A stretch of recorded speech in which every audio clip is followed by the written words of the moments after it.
로마 교황이 미국을 방문했답니다. 공식적인 행사를 마치고 모처럼 운전기사와 둘이서만 자유를 누리고파서 운전기사와 둘이서 몰래 드라이브를 나왔습니다.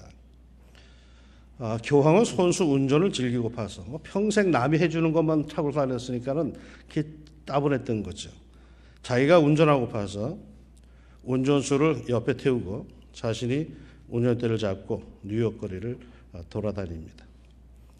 그러나 평소 운전을 해보지 않아서 서투른지라 얼마 못 가가지고 교통순경에게 걸리고 말았습니다. 교통순경이 딱지를 떼려고 보니까 이게 뭐냐, 교황이 운전을 하고 있는 게 아니에요. 이걸 딱지를 떼야 하나 말아야 하나 혼란에 빠졌습니다. 그래서 상부에 전화를 겁니다. 교통순경은 흥분해서 물었습니다.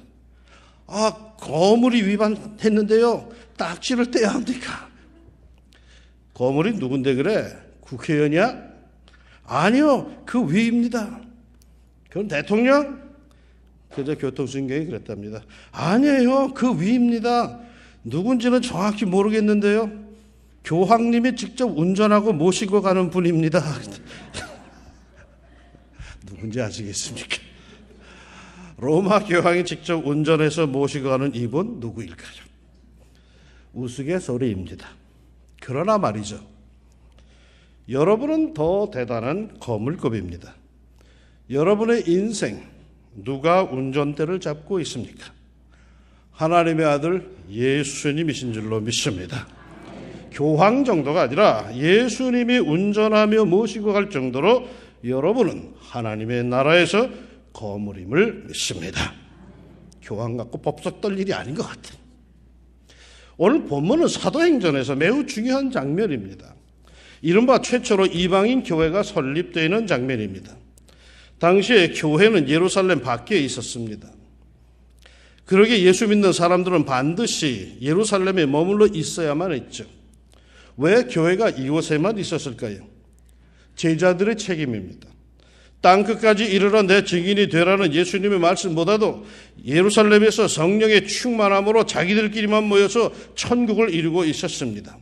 그러자 주님께서는 부득이 이들을 세계로 흩어버리기 위해서 예루살렘 교회에 핍박을 허락하셨고, 스데반 집사가 돌에 맞아 순교하는 일이 일어나며 많은 성도들이 박해와 핍박을 피해 유대 지역과 사마리아와 땅끝까지 피신하기 시작합니다. 그러는 중에 어떤 사람들이 베니게와 구브로를 거쳐서 안디옥에 이르릅니다.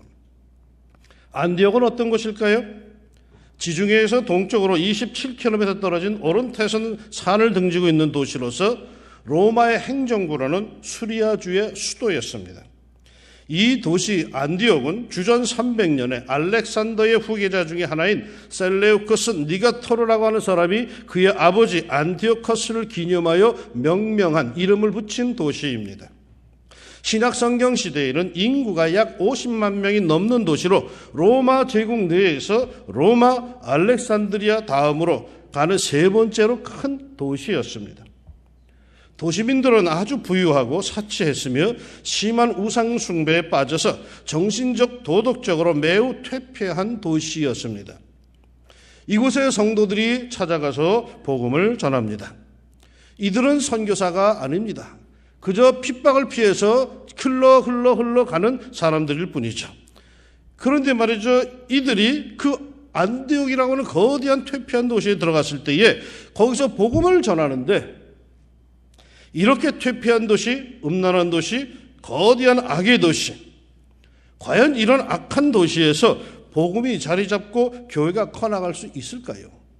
전문적인 성경 훈련을 받은 사람들도 아니고 평범한 성도들인데 그들이 피신하기 위해서 흘러 가다가 거기에 가서 복음을 전했다고 하는데, 과연 그곳에서, 그 악한 도시에서, 그 거대한 도시에서 과연 이 사람들의 전하는 복음이 씨가 맥히겠느냐, 그 얘기입니다. 아마도 사람들은 회의적이었을 겁니다. 차라리 순진한 시골 사람들에게 전하는 것이 더 낫지 않겠는가 했을 거죠.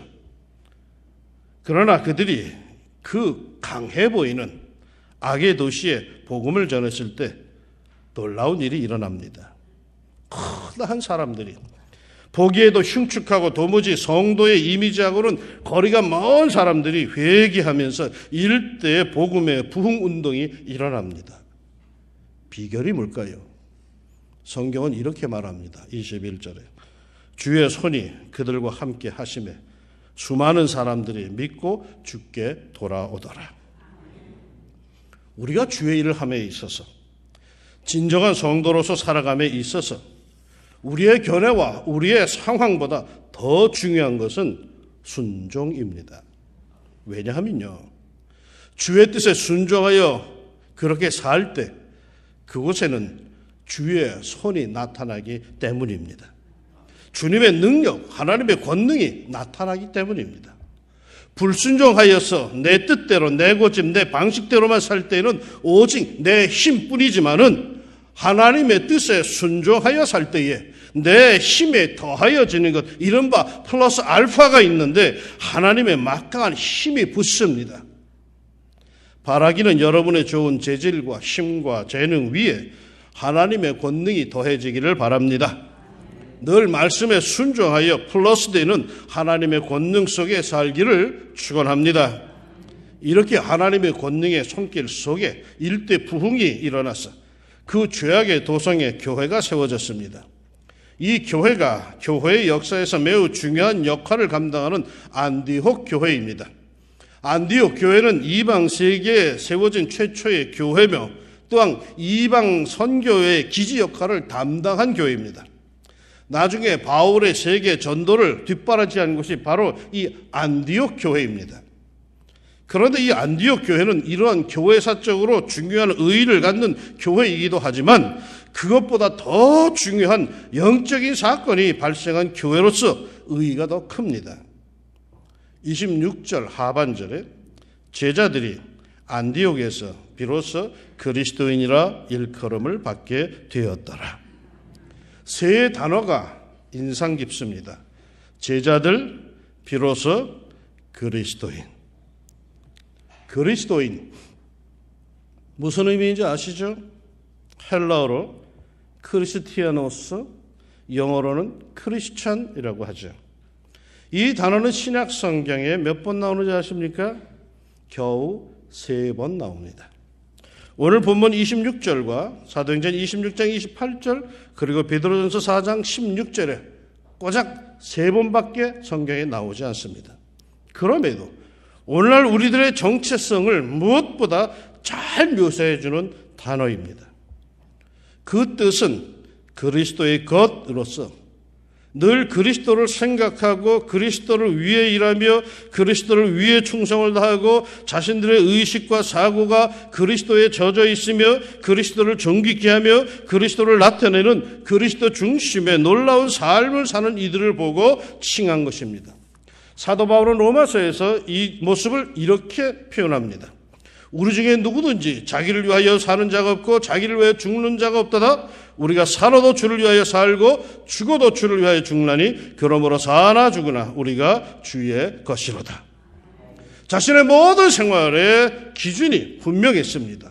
그리스도의 뜻, 그리스도의 영광, 그리스도의 말씀.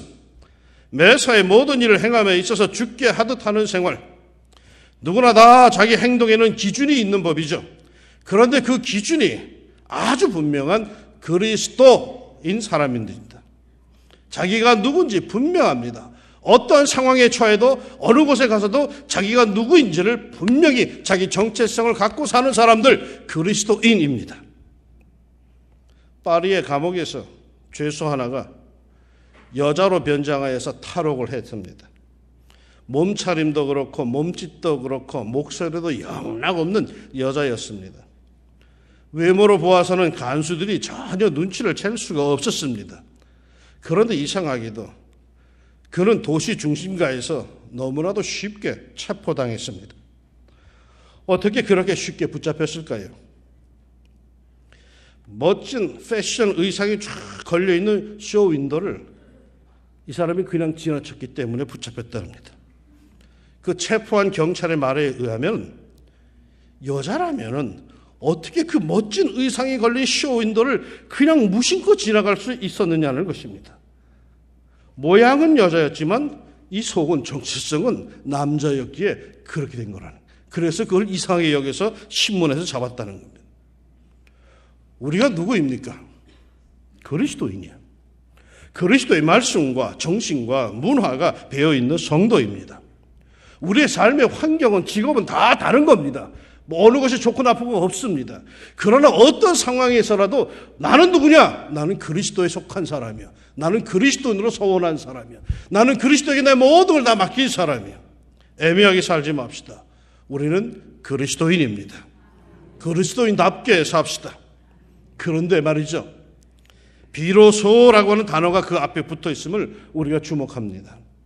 제자들이 비로소 그리스도인이라. 무슨 뜻일까요? 주님께서 기다렸다는 뜻 아니겠습니까? 예수님의 제자, 그리스도의 제자, 하나님의 자녀, 이런 제자, 자녀라는 단어도 좋지만은 그 못지않게, 아니 어쩌면 그보다 더 주님은 그리스도인이라고 하는 단어를 기다렸다라는 것입니다. 비로소 그리스도인이라.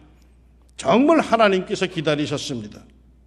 예수님께서는 승천하시면서 말씀하십니다. 그러므로 너희는 가서 모든 민족을 제자로 삼아 아버지와 아들과 성령의 이름으로 세례를 베풀고 내가 너희에게 분부한 모든 것을 가르쳐 지키게 하라. 제자를 만들라고 했습니다. 세계 어디 가서나 제자를 만들라고 하셨죠. 그런데 제자의 목적이 뭡니까? 자기 팔을 만들기 위해서? 자기 세력을 확장하기 위해서? No. 예수님은 분명히 제자를 삼으라고 하시면서 그 목적을 이렇게 말씀하셨습니다. 지키게 하라. 말씀을 지키게 하라십니다. 알게 하라가 아니라 지키게 하라. 지킨다면 어떻게 해야 하는 것입니까? 그렇게 살아야 합니다. 예수님이 가르쳐 주신 대로 살아야 한다는 것이죠. 말로만 종알종알 논리적으로 딱 떠드는 것은 의미가 없죠. 그리 살아야 하는 것이죠. 그리 살다 보면은 어떤 일이 벌어집니까? 비로소 그리스도인이라 일컬음을 받게 되었더라. 왜 우리 한국교회는 제자 훈련을 엄청 시키는데 비로소 그리스도인이란 말은 제대로 얻지를 못하는 걸까요? 생전 어느 교회나 다 제자 훈련 없는 교회가 없는데 어째서 이 사회에서는 그리스도인이란 말이 점점 죽어가는 말이죠. 그렇게 살지 못했기 때문이겠죠. 머릿속에 들은 것은 많은데 세상에서 그리 살지 못했다는 거겠죠. 교회에 모여서는 자기들끼리 천국을 이루는데 세상에 나가서는, 회사에 가서는, 시장에 나가서는 그리 살지 못했다는 거겠죠. 어느 교회 이야기인데 자기가 다니는 교회는 작아가지고 제자 훈련 프로그램이 없다고 자기들끼리 모여서 교제를 택하고 자기들끼리 제자 훈련을 한답시고 아주 열심을 내더니 어느 순간에 교회가 자기들을 몰라준다고 멀쩡한 주님의 몸된 교회에 상처를 주고 분란을 일으키더니 다 흩어져 버리고 말았답니다. 많이 아는 제자인지는 모르지만은 그리스도인으로는 이건 부족한 모습이죠. 성경 말씀이 머리에 든 사람들 많아요. 그런데 실제로 그렇게 사는 이는 많지 않은 듯합니다. 많이 알기에, 잘 알기에 맨날 대모나하고 맨날 개혁이나 부르짖고 맨날 정의 운운하는데 정작 예수 그리스도의 모습은 보이지를 않아요. 투사만 보이고 개혁자만 보이고 예수의 모습은 안 보여. 어떤 개그 프로그램을 보니까 남자로 분장을 한 여자가 의리를 말하더라. 그런데 자기는 예수님을 좋아한답니다. 왜 그러냐 했더니 예수님은 의리가 얼마나 좋은 분이신지 이름에도 있대. 뭐야 그랬더니 예수 의리스토래. 예수 의리스토. 개그이지만 순간 그런 생각이 스쳐 지나갔습니다. 온전한 그리스도인의 삶이 아니라 자기가 좋아하는 그리스도, 자기의 생각과 자기의 논쟁을 뒷받침해주고 주장해주는 예수 그리스도.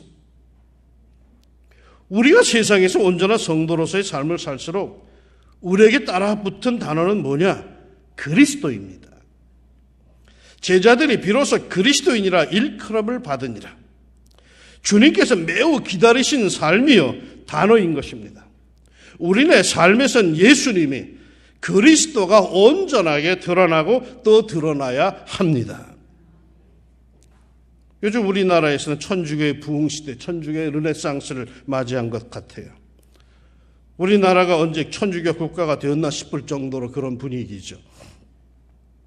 뭐 질투는 나지만 기분이 뭐 그렇게 나쁜 건 또 아니죠. 그런데 이런 천주교회를 보면서 우려되는 것은 그들은 왜 부흥을 하면 할수록 예수님이 드러나는 것이 아니고 성모님이 드러나고 교황님이 드러나는지 모르겠다라는 거예요. 성모님, 교황님 이 단어만 나와도 행복에 빠져듭니다. 천주교인들은. 예수님은 별로 나오질 않아. 앞만 봐도 예수님이 등장하질 않아. 도대체 거기는.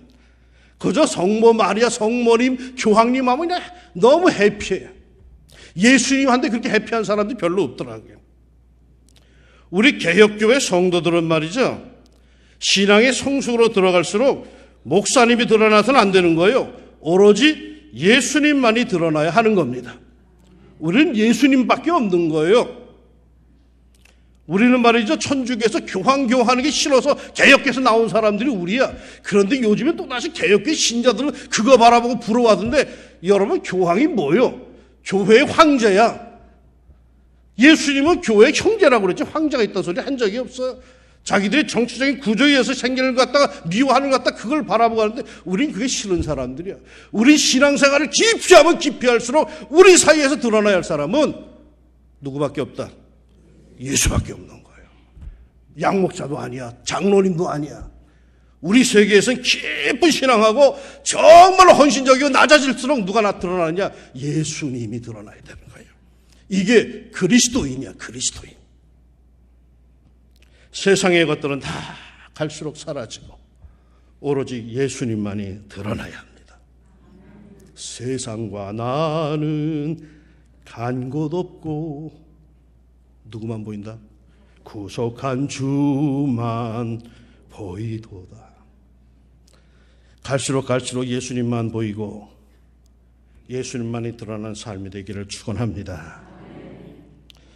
이렇게 제자들이 그리스도인이란 일컬음을 일찌감치 받지 못한 이유는 그렇게 살지 못했기 때문이죠. 그런데 또 다른 이유가 하나 보입니다. 안디옥에서 비로소 그리스도인이란 일컬음을 받았다는데 이 말은 누가 붙여준 말인지 아십니까? 성도들이 서로 바라보고 우리는 그리스도인이야 라고 한 거 아닙니다. 쟤네들은 그리스도인이야 라고 한 것은 비기독교인들, 세상 사람들이 붙여준 말입니다. 왜 그렇게 붙여주었을까요? 성도들을 칭찬하려고요? 결코 아닙니다. 조롱하려고 그렇게 부른 겁니다. 자기들과 영 다르게 산다고, 자기들의 가치관하고는 너무 다르고 이상하게 산다고 우리말로 조금 신하게 표현하면은 쟤네들 또라이 아니야? 하는 심정으로 붙여준 단어가 그리스도인입니다. 너무나 자기들하고는 다르게 이상하게 괴상하게 산다고 자기들과 다르다고 그렇게 붙여준 단어입니다. 뭐가 다르다고 그들은 본 걸까요? 나쁜 짓 한다고 그런 것은 아닐 겁니다. 나쁜 짓 한다고 그랬다면 아마 때렸겠죠. 고발했겠죠. 그런데 나쁜 짓 한 건 아닌데 자기들하고는 너무 다르게 산다는 거예요. 어떻게 살아서 그랬을까요? 오른뺨을 한 대 딱 억울하게 맞더니 자기들 같으면 상대방의 두 뺨을 때려야 정상인데 이들은 왼뺨까지 돌려대니까 이건 뭐야? 했을 겁니다. 사기를 쳐서 속옷을 빼앗았더니 겉옷까지 내주는 것을 보며 얘네들은 뭐야? 했을 겁니다. 힘으로 오리를 끌고 갔더니 자기들 같으면 사회적 약자를 핍박했다고 갑에 횡포하고 동네방네 떠들고 다니며 망신을 주고 여론몰이를 했을 텐데 이들은 아무 말 없이 심리까지 동행을 해줍니다. 자기들의 여태까지의 가치관으로 볼 때 이건 애들 말로 이건 또라이야, 이건 정신 나간 짓이야. 그래서 그런 이들을 조롱하기 위해서 그리스도인, 순수한 우리식으로 표현한다면 예수쟁이들이라고 붙인 겁니다. 그런데 오늘날은 어떻습니까? 어떻게 하면 세상에서 이런 조롱받지 않을까? 이런 핍박받지 않을까? 이런 눈총받지 않을까? 적당히 해라. 제발 좀 적당히 해라. 바보 소리 듣지 말고 별나다는 흉 듣지 말고 신앙생활 하라고 적당하게 하라고 그렇게 가르치고 눈치를 봅니다. 여러분, 그리스도인 이건 조롱의 말로 나온 겁니다. 세상이 우리를 봐고 손가락질한 말입니다. 그러나 그들은 기죽지 않았습니다. 아니, 애당초 세상 눈을 그리 의식하지도 않았고 두려워하지 않았습니다. 그들의 눈에는요, 오로지 예수 그리스도 주님만이 있었고 그리스도의 이름으로 세상에서 또라이 소리를 들으면서도 당당하게 그리 살았습니다.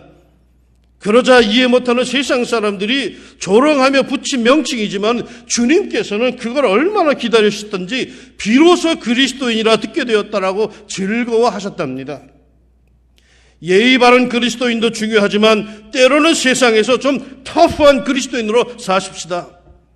눈치나 보고 폐를 안 끼치고 조용히 아무도 눈치채지 못하게 사는 것도 필요하지만 때로는 말이죠, 자기 신앙 양심에 의해서 터프하게 당당하게 자신이 그리스도인임을 분명히 보여줄 수 있는 생활도 합시다.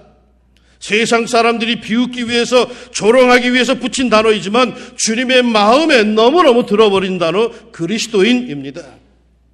여러분도 세상에 나아가 비로소 그리스도인이라고 불리어지는 은혜가 있기를 바랍니다. 제자들이 안디옥에서 비로소 그리스도인이라 일컬음을 받게 되었더라. 제자 된 지가 언제인데 이제사 말이요. 예수님의 제자가 되세요. 제자 훈련도 받아야 됩니다. 그러나 그 제자의 몸을 생각하지 마세요. 훈련이란 훈련 다 받았어도 1:1 제자 훈련, 드레스, 니아스, 사랑의 동산, 두 날개, 다리를 놓는 사람들, 셀, 알파, 베델, 크로스웨이, 평신도를 깨운다, 예수전도다, 내비게이터, CCC, IVF, 조이, LTC, LTI 모든 제자 훈련을 다 두루 섭렵했어도 세상 사람들이 말이요, 불신의 친구가 동료들이 나를 보고 그리스도인이라고 불러주지 않는다면은 헛고생한 거예요. 그건 자기 종교 만족에 불과한 거야. 지가 하고 싶어서 한 거야. 교회 안에서만 큰 소리 치지 말고 교회 밖 세상에서 사회에서 그리스도인이란 말을 들을 정도로 우리가 살아봅시다. 바리새인 같이 말이죠, 가시적이고 위선적인 생활을 하라는 것이 아니라 뚝심 있는 성실한 믿음의 삶, 빛과 소금으로 예수님이 자신에게 살아 계신 듯한 그런 삶을 살자는 겁니다. 제자가 능사가 아니에요. 그리스도인이 되어야 합니다. 제자보다 그리스도인으로 삽시다. 설령 성경 지식 몰라도 좋아요. 다만 그리스도인으로 예수님의 향기가 팍팍 나게 삽시다. 뭔지 모르지만은 세상 친구들이 나에게서 그리스도가 진하게 느껴지게 삽시다. 주님은 오늘도 기다리십니다. 네가 언제나 진짜 그리스도인이 될까? 네가 언제나 그리스도인이라는 소리를 세상에서 들을까? 비로소 그리스도인이라는 소리를 들을 정도로 용기 있는 진실한 그리스도의 사람으로 살아서 하나님의 나라를 세우는 하나님의 사람들이 되시기를 예수님 이름으로 축원합니다. 기도합시다. 삶의 환경과 처지가 우린 다 다릅니다, 주님. 그러나 어떻다고 할지라도 그 삶의 환경에서 우리가 그리스도를 내보일 수 있는 그리스도의 사람으로 살게 하여 주옵소서. 배운 거 많고 아는 거 많지만 그거보다도 그리스도의 심장 같고 그리스도의 그 모습과 예수님의 그 모습을 어떻게든 보여주기 위해서 하나님 예수님 말씀을 따라갈 수 있는 저희들 되게 하여 주시사. 내 주변의 친구들이, 내 주변의 불신자들이 나를 보고 당신한테는 예수 냄새가 난다고, 당신에겐 그리스도의 냄새가 난다고, 당신은 그리스도인이구나, 비로소 그렇게 불러줄 수 있는 성실한 믿음의 삶이 우리에게 있게 하여 주옵소서. 예수님의 이름으로 기도합니다. 아멘.